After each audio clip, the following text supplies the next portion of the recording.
अस्सलाम वालेकुम, सर्वरिगु नमस्कारा। मैं तुम्हारा दोस्त बेग भाई। आज ये वीडियो बनाने का मकसद आपको 2-3 रोज पहले कौ स्लॉटर एक्ट जो ऑर्डिनेंस की शक्ल में हमारी कर्नाटका की गवर्नमेंट पास करी उसके बारे में मंजे बल्ला के जिन्हें सवाल करे अब क्या करना सो क्या होता क्या मतलब इसका को। तो मैं सोचा कि वीडियो के जरिए से जो भी हमारे भाइयों के दोस्तों के कंफ्यूजन सी डाउट सी उनके जो सवाल ही उसे क्लियर करने की कोशिश करेंगे को। सबसे पहली बात मैं ये बताना चाहता हूं कि ये जो Karnataka prevention of cow slaughter act है ये क्या भी कल परसों बना सो एक्ट नहीं है।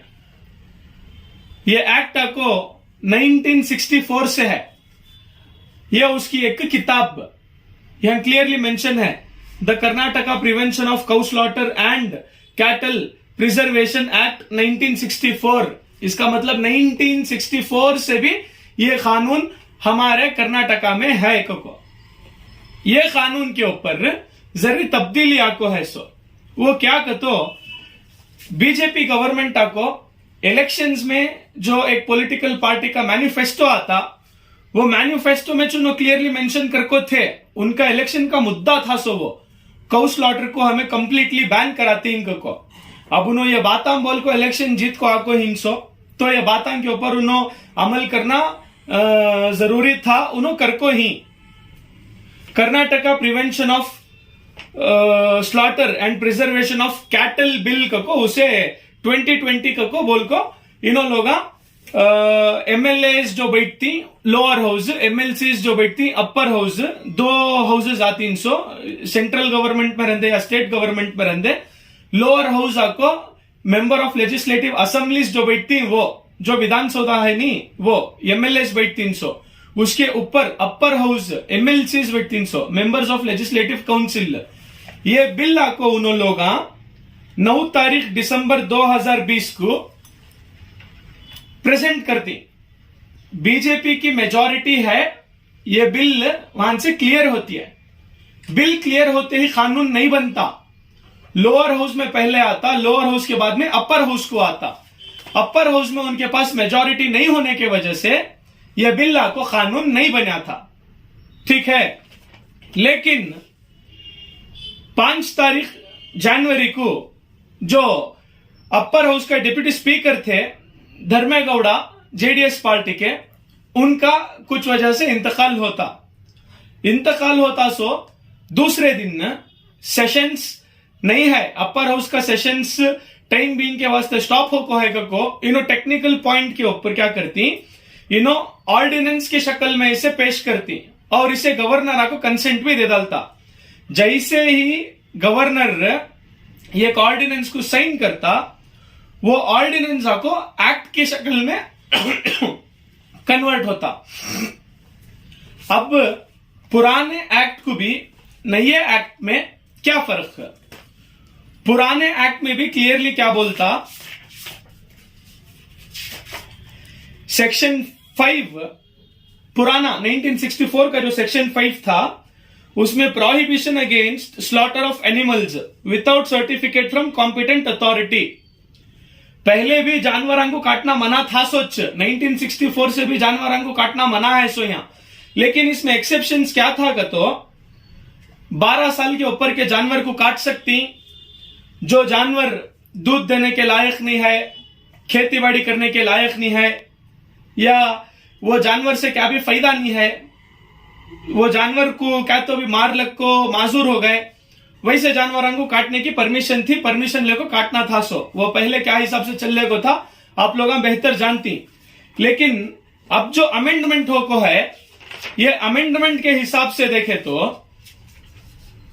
कैटल का तो कौ, मैं उर्दू में बोलता हूं गई, बैल, उसके बच्चे, बैलगाड़ी को जो यूज करती बुलक, बड़ा घोड़ी बैल वो होंगे, या 13 साल से कम उम्र की भैंस, ये चीजों को बिल्कुल काटना मना है। अब कर्नाटका में काट को खा सकती है तो सिर्फ एक ही चीज, वो आपको 13 साल से ज्यादा उम्रदार भैंस को काट को खा सकती सो वो बिल पास करे ना उन्होंने खा लेंगे हम ना तो वो नको। हमारा मैसेज क्या है जो हमारे आदमी हम पूछ ले को थे अब से काटना नहीं क्या, अब से क्या करना, कैसा करना, हमें बाहर से ले ले का को यहाँ रख ले को खा सकती क्या, यहाँ काटते नहीं का तो हमें बाहर से ले ले का को यहाँ रखो काट को खा सकती क्या को। मैं वैसे आदमियों को आपका जो ऑर्डिनेंस हो को है सेक्शन 8 के ऊपर बात करना चाहता हूं। सेक्शन 8 क्या बोलता मालूम है? Power of search and seizure बोलता। ये एक डेफिनेशन पढ़ता हूं। सेक्शन 8 का सबसेक्शन 1 क्या बोलता है को? Where a police officer not below the rank of sub inspector, एक police officer minimum sub inspector रहना उन्हें, कांस्टेबल अंकोन भी ऐसी का नहीं, और a competent authority has reason to believe that an offence under this act has been committed, has power to inspect and seize such cattle and premises and materials used or intended to be used for commission of such offence। ये चीज को अगर हमें बारीकी से पढ़ को समझने की कोशिश करें तो मैं एक लॉयर होने के नाते मुझे क्या समझ में आ रहा का तो एक सब इंस्पेक्टर वो जुरिस्डिक्शन का या जो कॉम्पिटेंट अथॉरिटी का तो रेवेन्यू डिपार्टमेंट तहसीलदार रहना मिनिमम, उनको अगर भनक भी लगी कौन तो भी बोलिया तुम्हारा दुश्मन रहता बाजू के घर वाला, समझ रही, समझो बात को, बाजू के घर वाला तुम्हारा दुश्मन रहता, उन्हें खाली चुपके तो भी इनको कंप्लेंट करको बोलता मुझे डाउट है इनके घर में बीफ है को उन्होंने तुम्हारे घर को without any warrant, without any notice, without registering any FIR और complaint can directly come into your house। तुम्हारे घर के अंदर उन्होंने घुस को छानबीन कर सकती, मटन को ले ले को जाको रखदल को सबंग का दिन उन्होंने ये बीफ का को बोले तो भी तुम्हें वो प्रूफ करे तक 5-10 साल हो जाती। और materials used or intended to be used for commission of such offences। अब जानवर काटने के वास्ते हथियार तो होना चाहिए, लेकिन हर घर में हथियार रहती, जैसे कि चाकू रहते, बकरीद के टाइम पर यूज करने के जरिए चीजा रहती वो रहते, ये चीजा इन्हों तुम्हारे घर से उठा ले तुम्हारे घर में मिले सो हम ना तुम्हें जानवर काटने के वास्ते रखो इनसो ये को क्या भी तुम्हारे ऊपर तमाशा करे तो भी कर सकती, या कोई एक बहुत बड़ा हरासमेंट हो जाता माइनॉरिटीज कम्युनिटी के ऊपर, टारगेट करको आदमियों को इन लोगों सता सकती को अपोजिशन पार्टी से ये चीज को बल्ला काज डिबेट करको ये चीज को उन्होंने रोकने की बहुत कोशिश करे, लेकिन बीजेपी वाले उन्होंने वोच दिमाग के, उन्होंने वोच माइंडसेट के, उन्होंने ये बिल को ऑर्डिनेंस की शक्ल में पास करने में कामयाब हो गए। पहले क्या था, पनिशमेंट जो है, मैं पनिशमेंट कॉलम्स को आता हूं। पहले 1964 के एक्ट में सेक्शन 11 पेनल्टीज के बारे में बात करता था। सेक्शन 11 तब क्या बोलता था, अगर कौन तो भी ये जुर्म कर को अटक गए, ये गलती कर को अटक गए, वही से टाइम को उनको मैक्सिमम 6 महीने की सजा जेल या फिर 1000 रुपए फाइन या दोनों कर सकते थे। लेकिन अब अगर ऐसा कुछ तुम्हें लोग करती तो जो मैक्सिमम 6 महीने की सजा थी वो मिनिमम 3 साल को हो जाती है, अप टू 7 इयर्स, 3 साल मिनिमम 7 साल तक की सजा पुकार सकती। ये जानवर मिला तो भी 50,000 रुपए एक जानवर के ऊपर, जो 5 लाख तक जा सकता। मैक्सिमम 6 महीने की सजा जाको, मिनिमम 3 साल हो को, मैक्सिमम 7 साल हो को है, 1,000 रुपए फाइन जाको, 50,000 से लेको 5 लाख तक जाको है। अगर हैबिचुअली ये करते गए, अगर सेकेंड टाइम रिपीट करे, थर्ड टाइम रिपीट करे, तो ये सजा जाको 7 साल तक भी जा सकती है और फाइन आपको 10 लाख रुपए तक भी जा सकता। ये खाली काटने वाले को नवे, जो लोग जानवर काटने के वास्ते खरीद रही, जो लोग जानवर काटने के वास्ते बेच रही, जो लोग जानवर काटने के वास्ते ट्रांसपोर्ट कर रही, इन लोगों के ऊपर भी सेम चीज आता। इन लोगों को भी 3 से 5 साल की सजा है, 50,000 से 5 लाख तक की फाइन है। मैं जो भी पढ़े लिखे भाइयां भाना दोस्ता ही उनसे गुजारिश करता हूं कि तुम्हें तुम्हारे घर वालों को, अड़ोस पड़ोस में, कबीले में, खानदान में, रिश्तेदारी में ये एक्ट के बारे में इन्फॉर्म करो, इनको समझाओ। इसका पॉजिटिव क्या नेगेटिव क्या तुम ये लोग समझो। एज ऑफ नाउ जो है हमारे कर्नाटका में कौ स्लॉटर बैन हो को है, और मैं हमारे लोगों से अपील करता हूं कि तुम्हें लोग हिकमत से काम लियो। हमें क्या भी बीफ खाना बीफ नहीं खाए तो हमारी जिंदगी चलती है, नहीं चलती को नहीं है।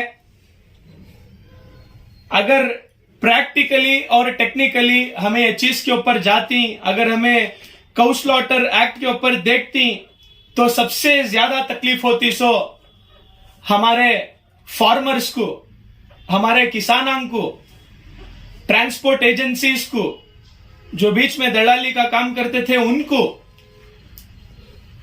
हमारे जो खसाब भाइयां ही उन्हों लोग जानती सबसे ज्यादा जानवर बेचने आती सो कौन को, फार्मर्स आती सो, और ज्यादातर हमारे हिंदू भाइयों के तबके से आती सो। तकलीफ हो रही है सो उन लोगों को हमना नवे। एक फार्मर जानवर रखो है, खेती बाड़ी के वास्ते यूज करता या दूध निथार को बेचने के वास्ते यूज करता। जब वो जानवर उसके कौन से भी लायक नहीं है, वो जानवर उसके ऊपर बोझ बन जाता, उन्हें उसकी देखभाल नहीं कर सकता। वैसे टाइम पर उन्हें क्या करता, वो जानवर ले लेका को गाया बैला बेचने के बाजार में बेच डाल को दूसरा जानवर ले ले को जाको उसकी नॉर्मल लाइफ को कंटिन्यू करता। लेकिन अब जब उसका जानवर उसे कौन से भी काम के लायक नहीं रहता, उन्हें वो जानवर को बेच नहीं सकता, वो जानवर मरे तक भी उन्हें पालना सो, गवर्नमेंट से भी उसे क्या भी सब्सिडी नहीं है, लॉस हो रहा सो तुम ना कि हम ना। ये मैं इन डिटेल जाना नहीं चाहता, किसे लॉस हो रहा, किसे क्या होता, कैसा होता को। बड़ी तादाद में खसाब भाइयां ही जो लोग जमाने से येज बिजनेस में थे, उनको दूसरा क्या भी काम धंधा नहीं आता। मैं अल्लाह से दुआ करता हूं कि अल्लाह उनके वास्ते खैर के फैसले करें दे, उनके वास्ते एक दूसरा रोजी का जरिया बना को दें दे। अगर हमें पर्टिकुलरली मुस्लिम कम्युनिटी वाले सबर से और हिकमत से हमें लोग रहे तो इंशाअल्लाह ये एक्ट फिर से चेंज होता। कई को तो उनकी कौम वाले खुद उनको मैं क्या बोलना चाह रहा हूं इन लास्ट का, तो हमारे कर्नाटका में कौ स्लॉटर को तो मैं लोग बैन करे ना, खाली कर्नाटका में करो ना को, पूरे इंडिया में करो।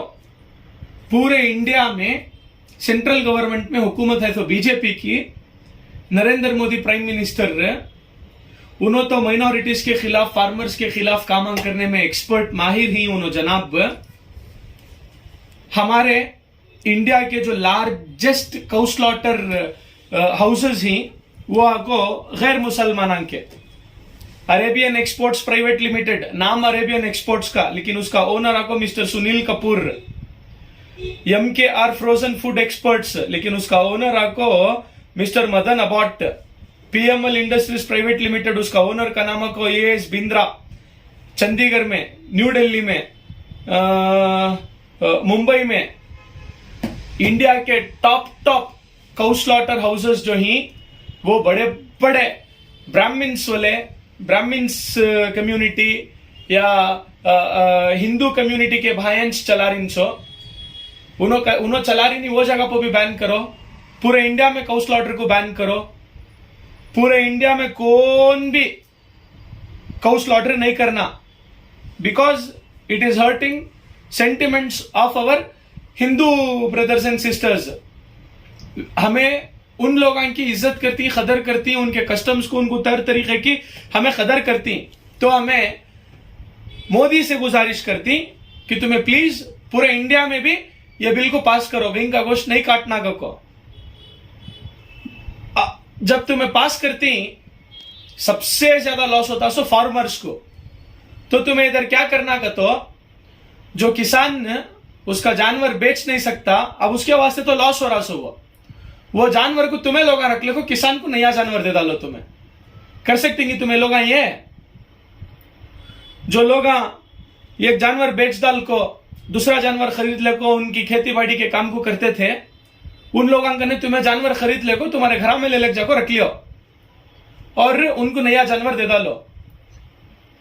ट्रांसपोर्ट वाले कैसा भी दूसरा क्या तो भी कर लेती हैं और हमारे पास मटन है, चिकन है, फिश है, सी फूड है, बल्ला के वैरायटीज ही जो लीगल है, हमें उससे खुशी। मैं उम्मीद करता हूं मेरा मैसेज तुमने समझ में आया। मेरी बात को खत्म करता हूं। अस्सलाम वालेकुम।